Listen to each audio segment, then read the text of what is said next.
Assalamualaikum warahmatullahi wabarakatuh. Kami dari kelompok 11 yang beranggotakan saya, Kartika Dewi. Saya Nur Intan. Nama saya Talita Rahma Prihandika. Kami ingin menyampaikan materi tentang studi Islam dan tafsir ahkam. Al-Quran sebagai sumber dan pedoman umat manusia. Al-Quran Al-Karim adalah kalam Allah yang diturunkan melalui malaikat Jibril kepada Nabi Muhammad SAW sebagai petunjuk seluruh umat manusia. Kitab suci tersebut datang sebagai mukjizat kekal dan digunakan untuk menentang orang Arab yang tidak mampu menandingi mukjizat yang dimilikinya, baik dalam segi susunan kata, gaya bahasa, maupun dalam segi keindahan-keindahan syariat, filsafat, maupun perumpamaan-perumpamaan yang dikandungnya. Secara terminologis, tafsir adalah ilmu yang membahas apa yang dimaksud Allah dalam Al-Quran sepanjang kemampuan manusia. Tafsir ahkam atau tafsir ayat ahkam merupakan salah satu pola penafsiran ayat-ayat Al-Quran yang memfokuskan kajiannya pada ayat-ayat yang berpotensi menjadi dasar-dasar hukum fikih. Kegunaan tafsir Al-Quran ada dua. Yang pertama, kegunaan teoritika. Kegunaan ini untuk mengembangkan metodologi tafsir Al-Quran dalam rangka untuk memberikan wawasan ke depan yang berkaitan dengan teori dan metodologi. Yang kedua, kegunaan praktika. Kegunaan ini berhubungan langsung dengan penerapan tafsir kepada masyarakat. Persyaratan mufasirin dan adab mufasir. Persyaratan mufasirin. Yang satu, akidah yang benar. Yang kedua, bersih dari hawa nafsu. Yang ketiga, menafsirkan lebih dulu Al-Quran dengan Al-Quran. Yang keempat, mencari penafsiran dari Al-Sunnah. Adab mufasir. Yang kesatu, berniat baik dan bertujuan besar. Yang kedua, berakhlak mulia. Yang ketiga, taat dan beramal. Yang keempat, berlaku jujur dan teliti dalam penukilan. Yang kelima, tawadu dan lemah lembut. Yang keenam, berjiwa mulia. Yang ketujuh, vokal dalam menyampaikan kebenaran. Yang kedelapan, berpenampilan baik sehingga berwibawa. Yang kesembilan, bersikap tenang dan mantap. Yang 10, mendahulukan orang lain yang lebih utama dari diri sendiri. Yang ke-11, mempersiapkan dan menempuh langkah-langkah penafsiran secara baik. Pada pembahasan kali ini, kita akan berfokus pada tafsir ahkam yang menjadi salah satu model tafsir dalam kajian Al-Quran. Sebenarnya, apakah tafsir ahkam itu? Tafsir ahkam atau ayat ahkam adalah model penafsiran ayat-ayat Al-Quran yang berfokus pada ayat-ayat hukum. Tepatnya, memfokuskannya pada ayat-ayat yang berpotensi menjadi dasar-dasar hukum fikih. Dan karenanya, pola tafsir ini disebut juga dengan tafsir fiqh. Dari namanya, Al-Ahkam, kita dapat mengetahui bahwa model tafsir ini berbicara tentang hukum, tepatnya ayat-ayat yang berkaitan dengan hukum Islam. Sebelumnya, kita perlu mengetahui apa itu hukum Islam. Menurut Abdurrahman Wahid, hukum Islam adalah keseluruhan tata kehidupan dalam Islam. Menurut Muhammad Daud Ali, hukum Islam adalah hukum yang bersumber dan menjadi bagian dari agama Islam. Selanjutnya, mengenai tafsir ahkam dan kontekstualisasi hukum Islam yang maknanya yaitu bagaimana memahami ayat-ayat Al-Quran tentang hukum yang turun pada situasi dan kondisi saat turunnya ayat tersebut bisa diterapkan pada saat ini. Allah telah memberi kesempatan kepada kita untuk mengontekstualkan Al-Quran, karena Al-Quran bukan hanya untuk orang-orang Arab pada saat Rasul masih hidup saja, tetapi Al-Quran untuk seluruh manusia untuk sepanjang masa. Sebagaimana Allah telah menurunkan syariatnya bagi seluruh nabi-nabinya yang disesuaikan dengan zamannya. Sedangkan untuk hal-hal yang berkaitan dengan akidah, semuanya sama, yaitu tauhidullah. Selanjutnya, kita akan membahas tentang tujuan hukum Islam. Setelah kita mengetahui tentang hukum Islam dan kontekstualisasinya, mari kita ketahui tujuan hukum Islam. Tujuan hukum Islam adalah kemaslahatan hidup manusia, baik jasmani maupun rohani, individu dan sosial. Kemaslahatan itu tidak hanya untuk kehidupan di dunia saja, tetapi juga untuk kehidupan yang kekal di akhirat kelak. Pada pembahasan kali ini, kita hanya akan berfokus pada beberapa aspek model tafsir ahkam sebagai rancang bangun corak penafsiran Al-Quran.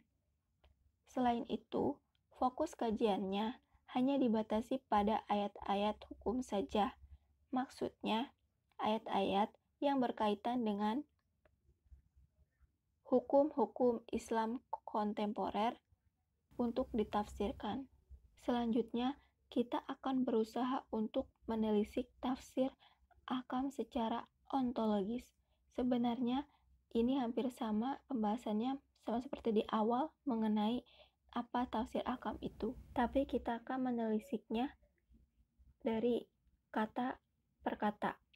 Tafsir ahkam atau dari ayat ahkam terdiri dari dua kata, yaitu ayat dan ahkam. Yang dimaksud ayat dalam hal ini adalah ayat-ayat Al-Quran, yaitu yang merupakan ayat-ayat dalam Al-Quran yang merupakan bagian tertentu dalam Al-Quran yang tersusun atas satu atau beberapa jumlah kalimat. Istilah kata hukum dalam bahasa Arab adalah bentuk tunggal, sedangkan bentuk jamaknya adalah al-ahkam. Ahkam secara harfiah memiliki arti yaitu menempatkan sesuatu di atas sesuatu, isbat al-syai ala syai, atau bisa juga diartikan dengan menempatkan sesuatu pada tempatnya. Ayat-ayat hukum secara sederhana dapat kita pahami sebagai ayat-ayat dalam Al-Quran yang mengandung masalah hukum, sehingga dapat kita pahami bahwa tafsir ahkam adalah tafsir Al-Quran yang berorientasi kepada pembahasan ayat-ayat hukum. Pembatasan pada ayat-ayat hukum dalam Al-Quran sebagai ciri khas tafsir ahkam yang membedakannya dengan metode tafsir lainnya. Tafsir fikih atau ayat-ayat ahkam telah tumbuh dan berkembang semenjak era Rasulullah SAW karena merupakan bagian dari Al-Quran yang diturunkan oleh Allah Subhanahu wa Ta'ala kepadanya. Jenis tafsir ini disebut termaksud bagian dari tafsir Rasulullah SAW yang disampaikan ke manusia, karena banyak sekali ayat-ayat yang diturunkan kepada Allah Subhanahu wa Ta'ala adalah ayat-ayat Al-Fariyah. Maka Rasulullah menafsirkan ayat-ayat itu kepada sahabatnya dengan perkataan dan perbuatannya. Setelah Rasulullah wafat, para sahabat pun baru mulai berijtihad dalam memahami petunjuk-petunjuk lain dari ayat-ayat hukum yang tidak pernah mereka tanyakan maksudnya kepada Rasulullah maupun yang tidak pernah mereka ketahui. Maka, hal pertama yang harus dilakukan adalah mereka harus memahami, karena sumber pokok yang mengaplikasikan hukum-hukum ayat itu adalah Al-Quran. Jika mereka masih kesulitan, maka mereka akan mencari kepada sunnah-sunnah Rasulullah SAW. Namun, jika mereka masih tidak dapat menemukan jawabannya, mereka dapat melakukan ijtihad yang disandarkan pada pemikiran Al-Quran dan Sunnah Nabi. Kemudian, mereka menciptakan hukum-hukum itu untuk kasus yang memerlukan hukum-hukum itu dengan rasa tawakal. Dalam menafsirkan ayat-ayat hukum, ada masa di mana mereka sepakat menerapkan hukum dari ayat yang ditafsirkan. Namun, ada pula perbedaan dalam memahami ayat-ayat itu.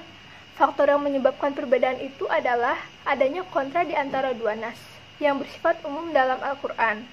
Secara umum, kedudukan Al-Quran sebagai sumber hukum Islam terdiri dari yang pertama, hukum toharoh atau hukum kebersihan. Yang kedua, hukum ibadah. Yang ketiga, hukum makanan dan penyembelihan. Yang keempat, hukum perkawinan. Yang kelima, hukum waris. Yang keenam, hukum perjanjian. Yang ketujuh, hukum pidana. Yang kedelapan, hukum perang. Dan yang kesembilan adalah hukum antar bangsa-bangsa. Ayat-ayat hukum Al-Quran terbagi menjadi dua, yaitu hukum-hukum ibadat dan muamalat. Hukum muamalat adalah segala hukum yang disyariatkan untuk mengatur hubungan antara hamba dengan Tuhannya. Hukum ini terbagi menjadi tiga. Yang pertama adalah ibadah badaniyah. Yang kedua, ibadah maliyah istimaiyah. Dan yang ketiga adalah ibadah ruhiyah dan badaniyah. Selanjutnya ada hukum muamalat. Hukum muamalat adalah hukum yang disyariatkan untuk menyusun dan mengatur hubungan manusia satu sama lainnya, serta ikatan antara perseorangan dengan masyarakat, atau perseorangan dengan negara. Hukum ini terdiri atas 11 bagian, yaitu yang pertama ada hukum-hukum awal syakhsiyah, yaitu hukum yang berkaitan dengan pribadi manusia sejak lahir. Yang kedua, hukum muamalat madaniyah atau jual beli dan sewa menyewa. Yang ketiga, hukum jinayah atau pidana. Yang keempat, hukum yang diterangkan di Al-Quran tentang pembunuhan yang sengaja atau tidak sengaja, mencuri, merampok, zina, dan qadzaf. Yang kelima ada hukum internasional, umum, dan khusus. Yang keenam yaitu hukum-hukum acara. Yang ketujuh yaitu hukum dustur yang mengatur garis hubungan antar negara dan rakyat. Yang kedelapan yaitu hukum-hukum yang berpautan tentang kekeluargaan.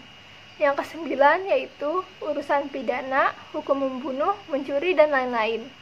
Yang ke-10 yaitu hukum internasional, dan yang ke-11 adalah hukum perdata. Kitab-kitab tafsir yang memberi nama kitabnya dengan mencantumkan kata hukum atau ahkam yang biasa disebut dengan tafsir fikih, yaitu yang pertama, Ahkam Al-Quran karangan Al-Jassas. Yang kedua, Ahkam Al-Quran karangan Ibnu Arabi. Yang ketiga, Al-Jamili Ahkam Al-Quran karangan Abu Abdullah Muhammad bin Ahmad bin Abu Bakar bin Farhah Al-Ansari Al-Khazraji Al-Andalusi. Yang keempat, Al-Jamili Ahkam Al-Quran karangan Imam Qurtubi. Yang kelima, Tafsir Ayat Al-Ahkam karangan Syekh Muhammad Ali Al-Sais. Yang keenam, Tafsir Ayat Al-Ahkam karangan Syekh Mana Al-Khatan. Dan yang ketujuh yaitu Rawai Al-Bayan Tafsir Ayat Al-Ahkam karangan Muhammad Ali Al-Sabuni. Sejalan dengan laju perkembangan masyarakat, berkembang pula porsi peranan akal ijtihad dalam penafsiran ayat-ayat Al-Quran. Tafsir ayat ahkam menjadi tawaran dalam menjawab problematika yang muncul di tengah masyarakat. Terdapat pula banyaknya ayat-ayat Al-Quran yang berbicara tentang hukum. Belum lagi, kemajuan dan perkembangan zaman itu terus pesat, dibarengi dengan peliknya persoalan hukum yang terjadi di masyarakat, dan sudah jadi memerlukan jawaban dari Nur Al-Quran. Sementara yang menghidupkan dan menjawab semua problematika hukum Islam adalah Al-Quran itu sendiri, dibarengi dengan interpretasi yang mumpuni. Sekian penyampaian materi dari kami. Kurang lebihnya mohon maaf. Semoga dapat bermanfaat. Wassalamualaikum warahmatullahi wabarakatuh.